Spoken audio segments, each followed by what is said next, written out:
I am Madison Timmons. I'm Chris Susi. And we're paranormal specialists who live in the most haunted city on earth, Savannah, Georgia. Every day is Halloween in our line of work, so join us as we spin true tales of haunts, murders, and disturbing Savannah history.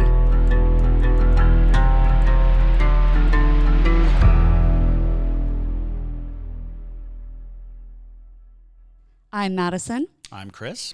And welcome to the most haunted city on earth. All right. Hello, everyone. We are here at Lake Shawnee Abandoned Amusement Park with Chris, who is a part of the family that bought the property back in the 80s, and they've had it ever since. They've done an amazing job of keeping it so unique and so rich to their original history. And Chris has given us a little bit of a tour around the property and told us some really interesting stories. Chris, would you like to tell us one of your favorites? Yeah, one of my favorites, and one that's a little bit well known, is it's 1966. The mother drops her son off that morning. She returns in time for the lifeguard to blow the 5 o'clock whistle. Her son's nowhere to be found. She thinks that he walked home. She goes to the house. He's not there. She comes back to Lake Shawnee. They find him at 7 p.m. that night in the bottom of the pond with his arm stuck in a drain pipe. Goodness. That's like a mother's worst fear, honestly. It really is. And where did that happen? Yeah, where on the property did that happen? It was at the Seaman Swimming Pond. Awesome. Yeah. Now, do you think that the little boy is still on the property, or is it kind of unconfirmed of whether or not? I think he's still here because some of them says, some of the investigators that comes here says that he hangs out at the front gate and he watches everybody coming and going and he makes sure everything stays safe. And they think it's kind of cute that this 8-year-old would take such a great responsibility up on himself. Absolutely. Well, you guys heard it here first. There is definitely a haunting at the Lake Shawnee Abandoned Amusement Park. Now, are we able to talk a little bit about the Native Americans that were here originally? We could do a little bit. Okay, yeah. Cool. The original people that were on this land was the Shawnee tribe, and they were here for thousands upon thousands of years. And Chris and his family, along with Marshall University, have done such a wonderful job researching their history. Is there any little factoids you'd like to share with our viewers about them? We do know that the Shawnee lived here from the woodland period all the way up to the 1700s. So if you don't know the woodland period, that's when they hunted with spears. Bow and arrows wasn't invented yet. So they lived from that time, which started in 500 BC, all the way up to the 1700s. So like you said, a couple thousand years they lived on this property. That's amazing. And they've found amazing artifacts, well preserved. They also have a beautiful little monument for the Shawnee graveyard, well, the burial ground that is over there. It's just absolutely gorgeous of all of the little trinkets and things that people have left behind that are special to them that they have given as an offering to the Shawnee people. And we'll definitely insert some photos of that and some video of that. But awesome, cool.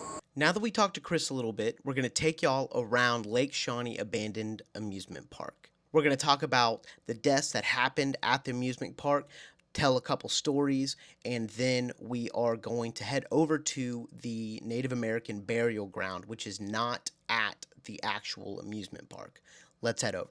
Hello, everyone, and welcome to the Most Haunted City on Earth podcast. It's Madison and JT, and we are with our ghost dogs, Argyle and Tartan, who are currently wrapping around my legs. But we are doing another mobile podcast for you guys. We are in Princeton, West Virginia, at the Lake Shawnee Abandoned Amusement Park, and y'all are in for a treat because we have the entire abandoned amusement park to ourselves, which is super fun. And we are gonna walk you guys around. We're gonna walk the dogs, see if we experience any spirits, talk about some different ghost stories and different deaths that have occurred on the property. And we're just gonna have a good time over here in the creepiest place that I've been to in a long time. So. Absolutely. And I gotta tell you, we just did the tour. And it was enlightening. It was. It's not what you read on the internet. It is definitely not. I think a lot of people have made the story a little more gory than it needs to be. the spirits aren't mean here, y'all. I know we love talking about malevolent spirits, but I will tell you, I have picked up on no negative entities on this property thus far. We do a podcast called From One to Wicked, and we Yeah. actually Did Lake Shawnee. Lake Shawnee. Yeah. And now I'm like, we shouldn't have even done it because Well, it's not necessarily a wicked place at all. absolutely. Well, and I feel like you kind of have to visit the property to really pick up on that. You know, Chris, our tour guide, his family, they've owned the property since the 80s. They're who brought it back to life. And he's here all the time, and he would tell us if there was something evil here, but it's a lot of child ghosts, y'all. It's kind of just like an endless playground for the afterlife. It's I don't really think cool. it's a very abandoned amusement park. Yeah, right. Also, something I would like to clarify on behalf of Lake Shawnee is that the amusement park was not built on the Native American burial ground. Absolutely not. It was not. That was falsified information that was brought to kind of pop culture, and it kind of just stuck. But that is not the case. They have found where the native burial ground was. It's over there. Yeah, technically it's that away. We'll show it to you later on. But yeah, they have done such a wonderful job of honoring the Shawnee tribe that were here before, because like Chris said, this place was stolen from the Shawnees, but they are doing a great job as owners of the property to make sure that their history does not die with this land. It's not just about the Ferris wheel, like right over here. Beautiful. So now, another thing that a lot of people like to say is that somebody died on the Ferris wheel. Not the case. That is definitely not the case. Nobody died on the Ferris wheel. Doesn't mean that no one died on the swings. But interestingly enough, they have had reported sightings of of spirits being on a couple of those bucket seats. Specifically 10, right? Yes, specifically number 10. And somebody reported seeing what looked like a shadowy figure standing up on that bucket seat. Now, they don't really know who it might have been, but personally, if I had to guess, I would have guessed that it more than likely was some kind of residual haunting, because you got to think about it. Places like amusement parks, a lot of really intense emotions happen to people, a lot of happy feelings, but also Ferris wheels are like kind of a big thing known for causing fear in people because people are afraid of heights.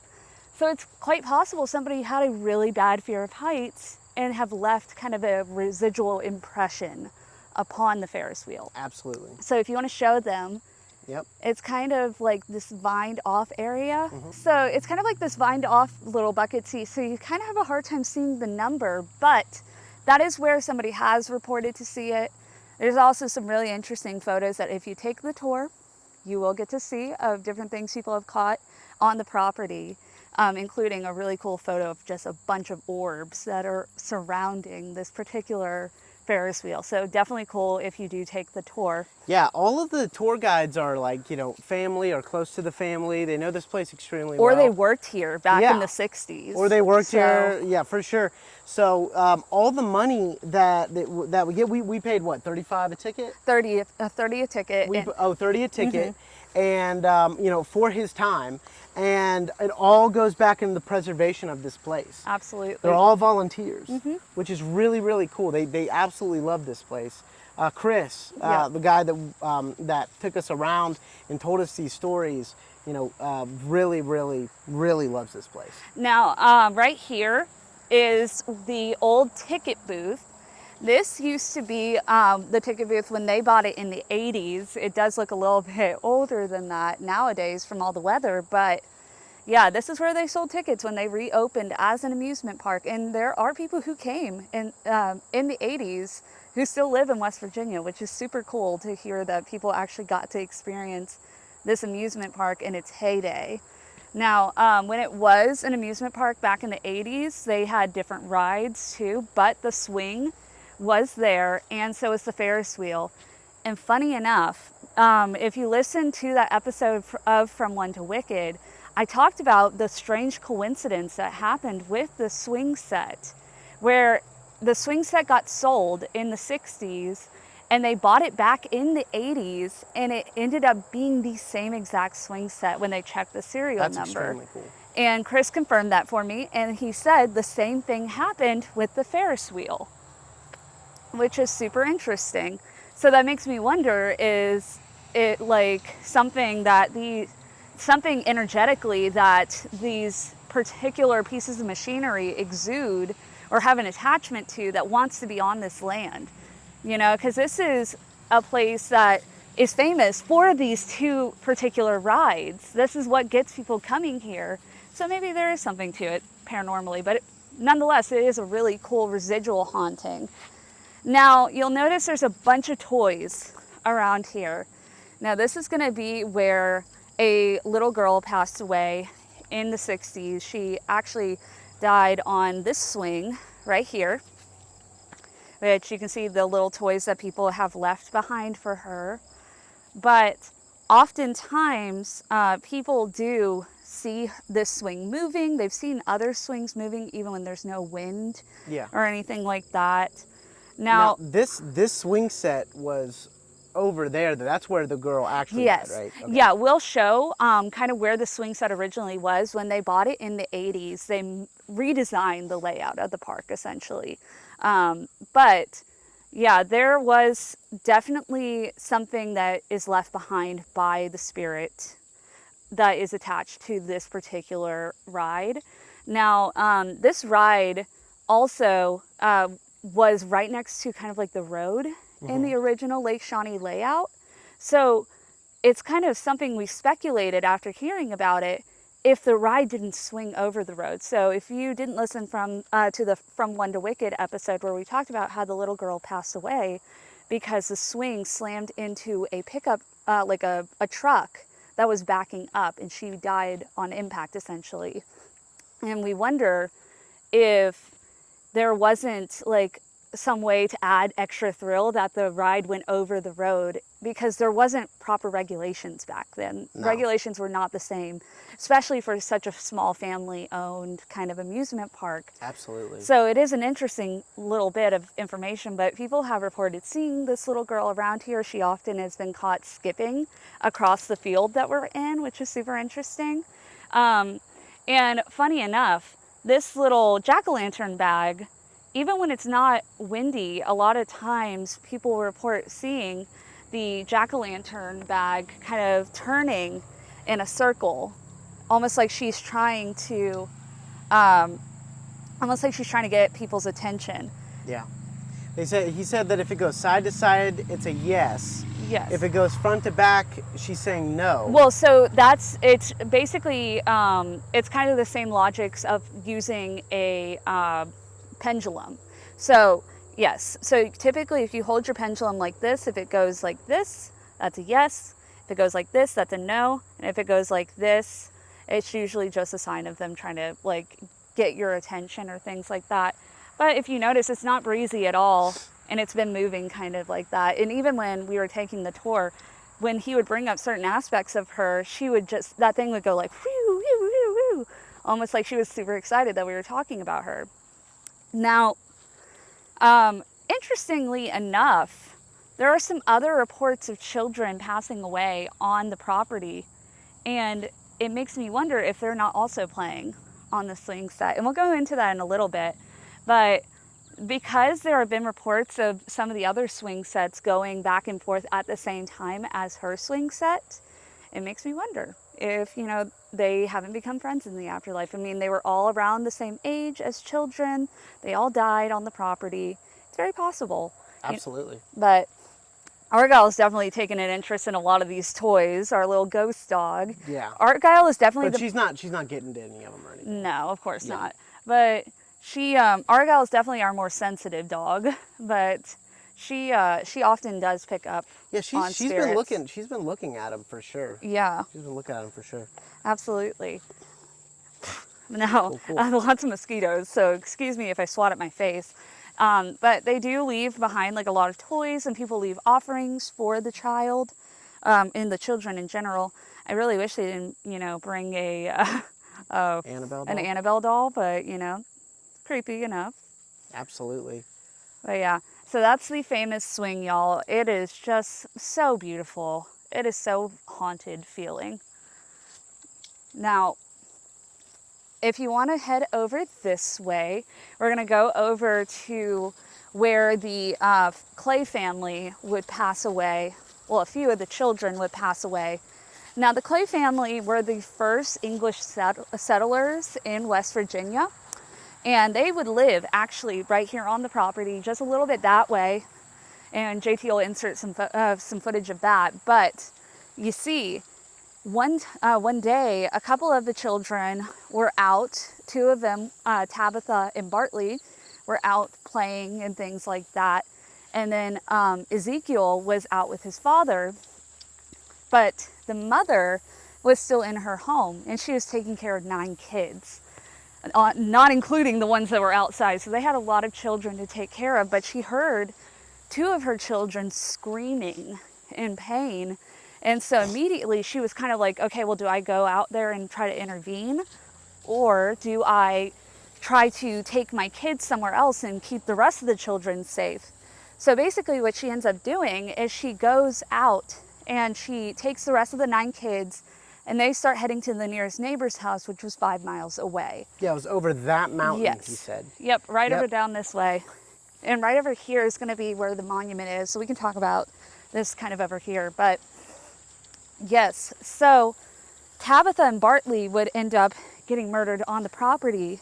But when the father got back, Ezekiel was nowhere to be found. He found the other 2 kids. You never said who murdered him. Yeah. Oh. No, you never said who murdered him. Oh, excuse me. Well, it was the Shawnee Native Americans that did attack the children. And so basically the father couldn't find Ezekiel, and he ended up tracking Ezekiel all the way up in Ohio. Excuse the cars. But all the way up in Ohio, where he found Ezekiel with the Shawnee Native Americans, and Ezekiel was burning at the stake. Yeah, it was a group of the Shawnee Native Americans.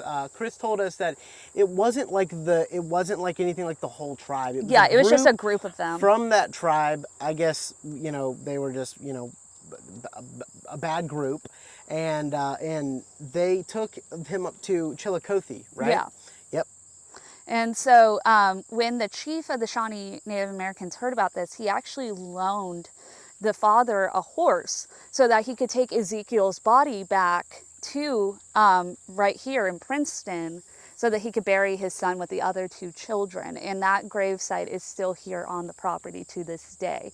When you go over to it, it does say just Tabitha and Bartley, because basically they didn't mark Ezekiel's death, but he is there. It is documented that his body is there. So it is a very interesting story. It's a very sad story too, unfortunately. Yeah. When I go back around and I'm going to get B-roll for y'all, I'm going to go down this trail. He calls it the Creepy Trail. And no, he doesn't want to go down that trail. He doesn't want to go down the trail, and he didn't really tell me why, but I guess we'll find out now. Yeah. But yes, so this is the marker that they made for the Clay family. Now we're going to head a little bit further down, and we're going to pass the marker for the original owner of the Lake Shawnee Abandoned Amusement Park. And fun fact about his marker in particular, he basically took the bricks from downtown Princeton when they were originally ripping up the bricks to put down asphalt. He took those bricks because he was on the contract, and he used them to pave the outside of the cement swimming pool. That's really cool. So when they were fixing things up, they thought, well, wouldn't it be a good idea to take these bricks and make it into his monument? And so it's still here. It is very interesting, and it does have the dates on the bricks from when they were made to be down in downtown Princeton. And it's from like 1906 and 1908. So it's fascinating that they're in such good condition still. Now, if you look right over here, this is going to be Conley T. Sniddow.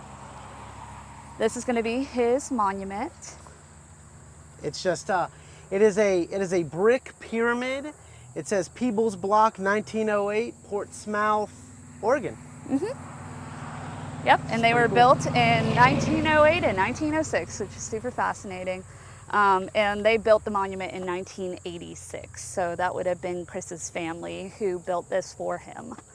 But it is still right next to where the cement pond would have been, so you know, makes sense why they would put it right there. But now that we've kind of talked about a little bit of the history, we get to go into the fun stuff, which is going to be the old ticket booth that was here back in the 60s that apparently people have had some pretty intense experiences in. Like, people have gotten stuck inside of it, people have been pushed out of it, almost like if there are people on the property that the property doesn't want here, if they go into that building, something makes it known that you're not welcome here any longer. Yeah, so there's a lot of speculation, and you know, I talked to Chris at great length about this, but there's a lot of speculation about if the Native Americans are the place, I mean, are the spirits haunting this place, killing the people, and all of that. And Chris said that he believes that is an absolute, it's a terrible speculation, and it's a lie. Yeah. He said that the Native Americans spirits here are actually extremely sweet. To visitors. Because they're kind to them. And he said that the majority of the deaths happen because of human error. Yeah, for faulty regulations. Yeah, absolutely. So that's why we speculate when that girl died on the swing, that the issue is like Madison said, the swing came right over a road. And what drives on roads? Trucks. Yeah. So, you know, that's how that happens. Absolutely. And right over here, y'all, this is going to be where the cement swimming pool would have been, which is super, super cool. This is where the little boy would pass away. And the little boy who got his arm trapped. Yes, the one that Chris told us the story about. And there have been some other deaths that aren't confirmed but are speculated about. But we're actually going to come up to the little ticket booth here in a second with the pinwheel, which is super cool. Now, the pinwheel... The infamous pinwheel. Yes. Now, the pinwheel is said to be the little boy, one of the children oftentimes tries to communicate through this pinwheel. There have been people who have actually gotten the pinwheel to move faster on command. It stops on command. You want to see if we can do it? Yeah, absolutely. Let's try it out. Hello? Is anybody there? We came back to see you. Now, maybe moving back and forth a little bit because he's waving? Yeah. Well, when I said goodbye earlier, he gave me a little tiny twist. Yeah, he did. Now, I do want to say that there is no wind right now. So any kind of movement that is happening is definitely not wind because it is stagnant hot air right now. Now, if the spirit of one of the children who likes to play with this pinwheel is here, would you like moving the pinwheel so that we can maybe see if you're here? Can you make it spin? Yeah, there's movement to it. There's a little movement. There's a little move. Oh, now it stopped. No, there's a little movement. It definitely isn't going though. No. That's right. Maybe he's. Oh, there we go. There we go. There we go. Oh, he's moving. He's moving. Very cool. Awesome. Can you make it go faster? It's going back and forth. What it's doing for all of the people listening, it's going back and forth, maybe halfway forward, halfway back, and then it just kind of jiggles. There was actually a strong gust of wind a second ago, and it didn't move during that wind, but I don't know. I'm not feeling that he's here right now. I'm not feeling that he's here either. But no worries. But he was earlier. I will say that I could definitely pick up on his energy earlier. Yeah. But nonetheless, this is actually the space where the people have been locked out of. They've had people be pushed out of. Oh, hello. Now we're getting a lot of activity on the pinwheel. All right. Yeah, no wind. Yep. No wind. If you're here, can you make it go faster? Oh, my lands. Yep. Wow. It's flying. Thank you so much. We appreciate it. It's flying, y'all. And there's barely any wind. Now there's wind, and it is stopped. Yep. I am not kidding. If you're watching the video, you'll see the other pinwheel up here at the top left Is is flying. flying, but this one isn't moving at all. But when there was no wind, it was booking it just like it is right now. Yep. It just started and it stopped immediately. Yep. All right. Well, Well, how was that, Madison? that's fun. He's here. Yeah. He was just over yonder, and he was like, "Ooh, they want to play." Yeah. That's why I'm here. I just want to play with the kid ghosts. If you guys have listened to us long enough, I love playing with children ghosts. I have a lot of experience with them from the Davenport house, but can you make it go faster again so we can see that one more time? If you want to. Yep, there he goes. And there's no wind. There's no wind. That pinwheel You did wasn't great. it was That's barely great. even that pinwheel barely was even moving. Wow, that's so interesting. So He's just anyway, hanging out with us. So interestingly enough, they have these kind of scattered around the amusement park where basically these are touch sensors where... yeah, she's not touching an offering right now. No, I'm not. But what it is it's a clear ball with a red button, and when you click it, when you touch it at all, it goes off. Yep. And it's a ghost hunting thing. Yeah, so basically you're supposed a to shot of touch it? it, and it's supposed to take only little touch, where if a spirit is nearby and they touch it, it should light up, essentially. Very cool. So maybe we can place this out here. Right here, maybe? We can't even see it on camera if it lights up. Well, I'll tell you if it is, because I can see the lights flicking. It's so bright out here. Is that where it was? No, it wasn't. Just But put it back where it was. no, I wanted to put it near the pinwheel so that way, Oh, okay. if there's something there, Gotcha. if we could ask him to touch it. Oh, it's lighting up right now, and obviously nothing is touching the top of it. You have to touch the top of it to make it go. Okay. So if you're hanging out with us, can you touch this little ball right here? If you want to. You don't have to touch it if you don't want to. Nothing's happening. No. That's okay. You don't have to touch it. It's kind of weird. I understand. I personally, if somebody was like, touch the ball, I wouldn't want to touch it either. So I get that. But thank you for playing with us. We're going to head out though, I think. Thank you so much. Cool. All right. All Bye. right. Look, Yep. he's waving bye. He is waving bye. Bye. Can you wave bye to us? Oh, yep. It's going. Awesome. Thank Awesome. you. Cool. All right, so we're gonna head over to the actual burial grounds. Yep. The burial and- grounds that are not under this Yes. amusement park. Yes, where they are, where they've been. Yeah, and I'm going to leave my offering over there and things like that. So, yeah. If you guys ever find yourself in West Virginia, in southern West Virginia, definitely come check out Lake Shawnee. They do great events here in Absolutely. October that helps out the community, and they pick different charities.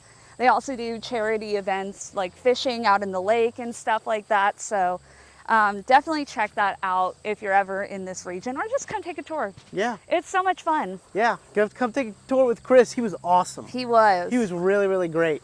Yeah, they have Dark Carnival coming up in October where they do like a whole haunted house, which actually is going to be right over there.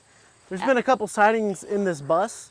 Yeah. So there's this bus here, and people have taken photos, and you can see like people standing in the window. Mm-hmm. And if you come to Lake Shawnee, they'll show you all these photos. Yeah. And they look very, very, very They are. real. These people are not trying to do any kind of doctored evidence or anything like that. They don't make money off of this. They solely do this to share the culture and the history of this property.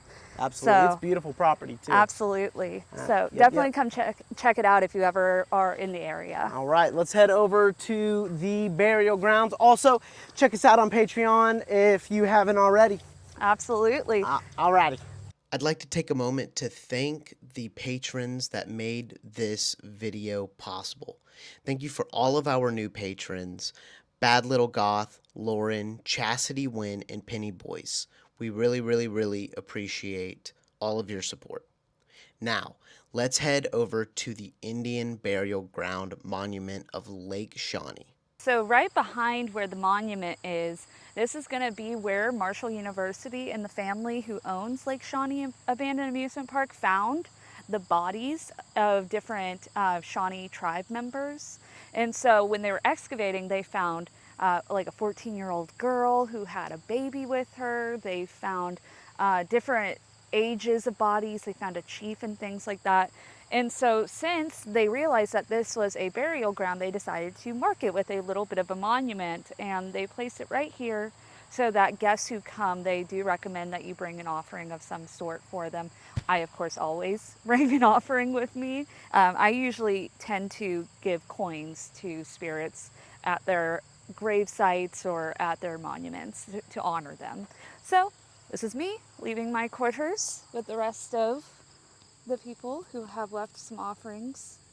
Also, it's really interesting that he said that when they put this rock here, that it wasn't this shape originally, right? Yeah. It sunk three feet into the ground in 1 year, the first year they put it in, and then also you can see it shaped into possibly the chief's face. Can you find the chief's face? And then this is supposed to kind of look like the headdress of sorts, which is why they dressed it in that way.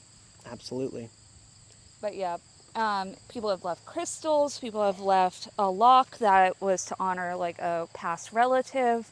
You can see people have left feathers, an alien. I guess somebody was very into aliens and things like that. Yep. And that's the key with leaving offerings. It's up to you. It's all about intent when you leave something. So it can be something silly like a little painting with an alien, you know. And we're about, I would say, a quarter to a half a mile away from the theme park. So Absolutely. It's definitely not built on a burial ground. It is not built on a burial ground. It's built near sure. a burial ground, but not a burial ground. But the Lake Shawnee family that owns this property, they own all of this land. It's about 100 acres of land. So with that being said, though, y'all, thank you guys so much for joining us for this little adventure in this mobile podcast.